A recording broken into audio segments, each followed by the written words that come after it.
بہت زیادہ what's app پہ میسج آ رہے ہیں. کسی کا میسج آ رہا ہے اللہ کا واسطہ مفتی صاحب مولانا طارق جمیل صاحب کو سمجھائیں, اللہ کا واسطہ.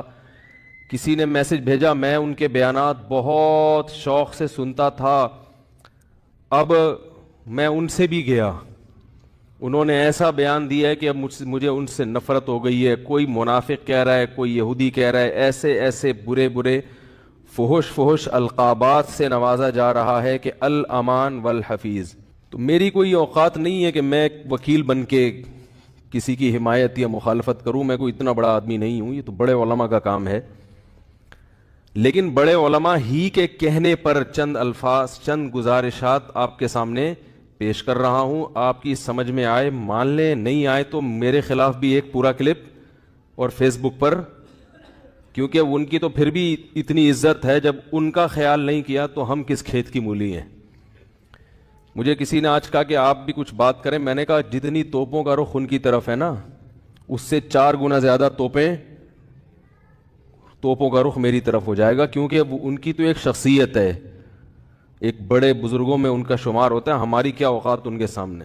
لیکن یہ کہ جب بڑے حضرات ہیں, کچھ ہمارے ہی بڑوں میں سے ہیں, علماء ہیں, جنہوں نے باقاعدہ آرڈر کیا ہے کہ کوئی بات جو ہے نا لوگوں کے سامنے, لوگوں کو گائیڈنس کی ضرورت ہے اس معاملے میں تاکہ لوگ افراط و تفرید کا شکار نہ ہوں, تو پھر میں کچھ جسارت کر رہا ہوں چند الفاظ آپ کے سامنے پیش کرنے. پہلی بات یہ ہے کہ مولانا طارق جمیل صاحب ایک صاحب رائے آدمی ہیں, ان کو اپنی رائے بیان کرنے کا پورا حق حاصل ہے.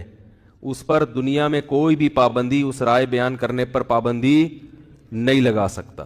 آپ کو اپنا ظرف تھوڑا سا وسیع کرنا چاہیے کہ آپ اپنے سیاسی لیڈروں کی پالیسی کے خلاف, آپ کے سیاسی لیڈروں کی پالیسی کے خلاف اگر کوئی چل رہا ہے تو آپ کے اندر اتنا ظرف ہونا چاہیے کہ آپ اس کو برداشت کرو.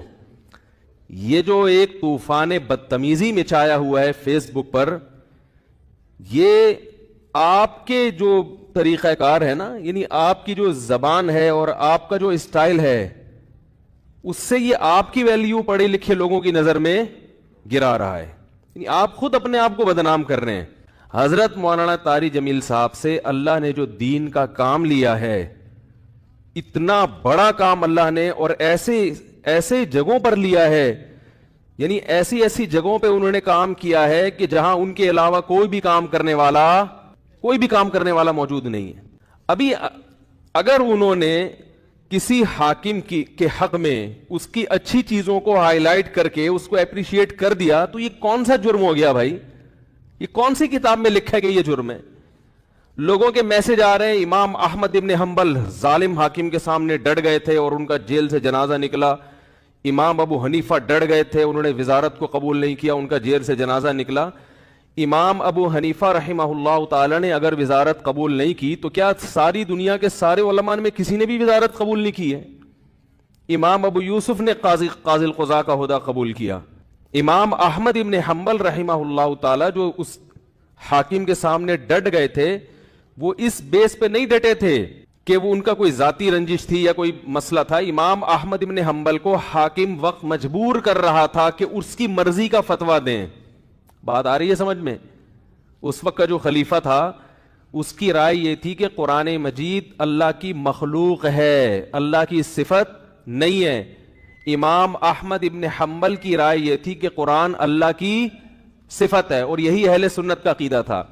حاکم وقت گن پوائنٹ پہ مجبور کر رہا تھا کہ آپ وہی فتویٰ دیں جو میں دیتا ہوں, کیونکہ لوگ آپ کو سنتے ہیں. اگر کوئی حاکم کسی مفتی کو, کسی عالم کو مجبور کرے کہ جو میں رائے رکھتا ہوں آپ کو اسی پہ فتویٰ دینا پڑے گا, پھر کسی عالم مفتی کے لیے جائز نہیں ہے کہ وہ اپنے فتوے کو حاکم کے کہنے سے تبدیل کرے.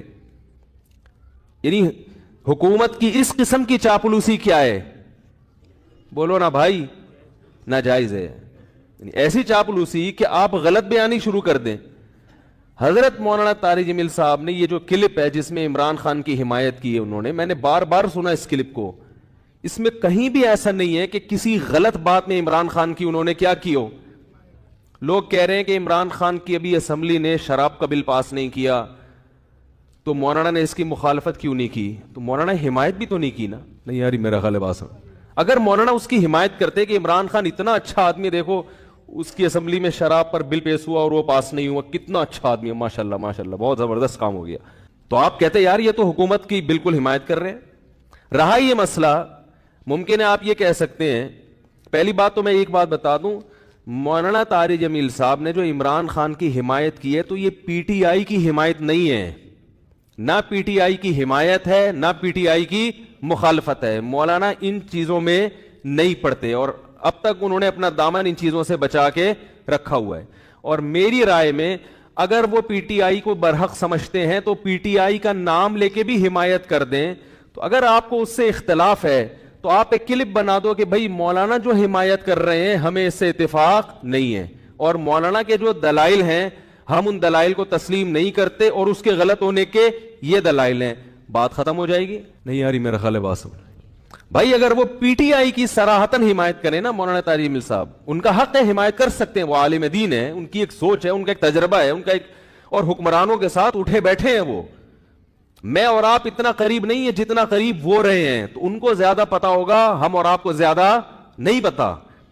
وہ ایک رائے رکھتے ہیں، اگر وہ صراحتاً بھی کہہ دیتے کہ پی ٹی آئی کو ووٹ دو، میں یہ سمجھتا ہوں کہ پی ٹی آئی بہتر ہے، تو اگر آپ مسلم لیگ کے ہیں تو آپ ایک کلپ بنا دیں کہ مولانا کی رائے سے ہم اتفاق، بولو بھائی، نہیں کرتے. مولانا نے جو یہ دلائل دیے، ہم یہ دلائل پر ہمیں اعتراضات ہیں اور یہ اعتراضات ہیں، بات ختم ہو جاتی. منافق اور حکومت کا پٹھو، مجھے تو وہ الفاظ کہتے ہوئے شرم آ رہی ہے. یہ کون سا طریقہ ہے بھائی؟ رائے کی آزادی کا ہر ایک کو حق حاصل ہے.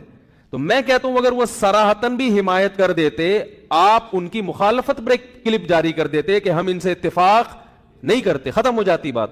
جبکہ انہوں نے پی ٹی آئی کی حمایت نہیں کی ہے، انہوں نے عمران خان کی اگر حمایت کی ہے تو اس لیے نہیں کہ وہ پی ٹی آئی کا سربراہ ہے، اس لیے کہ وہ ملک کا سربراہ ہے. بات آ رہی ہے سمجھ میں؟ ملک کا سربراہ کوئی بھی ہو، اسلام اس بارے میں ہمیں ہدایات دیتا ہے کہ ملک کے سربراہ سے لڑ کے، اس کی گالی گلوچ کر کے، اس کی مخالفت کر کے آپ اس سے کام نہیں نکلوا سکتے. اسلام میں حکم ہے ملک کے سربراہ کی اطاعت کا، فرما برداری کا، اس کی تعظیم کا، اس کی عزت اور اس کے احترام کا. ہمارے اکابر کی تاریخ ہے یہ. امام احمد ابن حنبل کا جو حاکم وقت سے جھگڑا ہوا تھا، وہ حاکم نے زبردستی گن پوائنٹ پہ اپنی مرضی کا فتویٰ ان سے اگلوانے کا کہا تھا. یہ زیادتی ہو گئی تھی. اس کے باوجود امام احمد بن حنبل کے پاس لوگ آئے اور انہوں نے کہا کہ ہم، آپ قوم کو جمع کریں، ہم اس حاکم کی ایسی کی تیسی کر دیتے ہیں. آپ تاریخ اٹھا کے دیکھیں، امام احمد بن حنبل نے اس کام سے لوگوں کو منع کیا. تو مولانا طارق جمیل صاحب نے جو عمران خان کی حمایت کی، عمران خان جو اچھے کام کر رہا ہے مولانا کی نظر میں، مولانا نے ان اچھے کاموں میں کیا کیا ہے؟ لوگوں کو ترغیب دی ہے کہ اس میں عمران خان کا ساتھ دیں. اور میں بھی یہی کہتا ہوں، اور صرف عمران خان کے بارے میں نہیں کہتا. اگر نواز شریف کی حکومت ہوتی اور وہ کچھ اچھے کام کر رہا ہوتا تو میں بھی یہ کہتا کہ اس معاملے میں آپ کس کی حمایت کریں؟ نواز شریف کی حمایت کریں. زرداری بھی اگر کوئی اچھے کام کرے گا تو ہم ببانگے دوہل یہ کہیں گے کہ اس کام میں آپ کس کی حمایت کریں. وہ الگ بات ہے اس بیچارے نے، یعنی اس میں ابھی تک اختلاف ہے کہ کوئی ایسا کام کیا بھی ہے کہ جس کو اچھا کہا جا سکے کہ نہیں ہے، اس میں اختلاف ہے. کچھ کہتے ہیں کہا ہے کیا، کچھ کہتے ہیں نہیں کیا. تو کوئی بھی کرے گا. اس سے پہلے مولانا طارق جمیل صاحب نواز شریف سے بھی ملتے رہے، مسلم لیگ کے صدر سے، اور جتنے بھی سیاسی لوگ آئے ہیں، جتنے بھی حکمران آئے ہیں، مولانا ان کے ساتھ ہمیشہ اچھا سلوک، بولو بھائی، کرتے رہے. کیوں کرتے رہے یہ میں ابھی آ رہا ہوں اس پر، کیونکہ اس کو لوگ کہتے ہیں یہ تو حکومت کے چاپلوسی اور مکھن لگانے والی پالیسی ہے. علماء حق کا تو یہ کردار نہیں ہونا چاہیے. علماء حق کا حکومت کے ساتھ کیا کردار ہونا چاہیے اس پہ میں ابھی آ رہا ہوں. پہلے میں اس بات کو ذرا کلیئر کر دوں کہ مولانا نے پی ٹی آئی کی حمایت نہیں کی ہے، مولانا نے پاکستان کے وزیر اعظم کی حمایت کی ہے. اور اس حمایت کی وجہ کیا ہے؟ آپ کہہ سکتے ہیں اس قسم کی حمایت سابق حکمرانوں میں سے تو کسی کی بھی نہیں کی. تو عمران خان کے کون سے ایسے سرخاب کے پر لگے ہوئے ہیں کہ ایک طرف سیاسی لیڈر اس کو یہودی ایجنٹ کہہ رہے ہیں، ایک طرف اس کو یہ کہہ رہے ہیں، ایک طرف اس کو وہ کہہ رہے ہیں، اور مولانا اس کو کیا کر رہے ہیں؟ حمایت کر رہے ہیں. تو آج تک ٹھیک ہے ملتے رہے ہیں، مگر اس طرح کا کلپ بنا کے باقاعدہ اپریشیٹ تو اب تک کسی کو کیا نہیں. اس کا جواب مولانا نے اپنے کلپ میں دے دیا. ابھی پھر میں نے بیان سے پہلے ان کا کلپ دوبارہ سنا ہے. مولانا نے کہا ہے کہ یعنی پاکستان کو مدینہ جیسی ریاست بناؤں گا, یہ دعویٰ اب تک کسی وزیر اعظم نے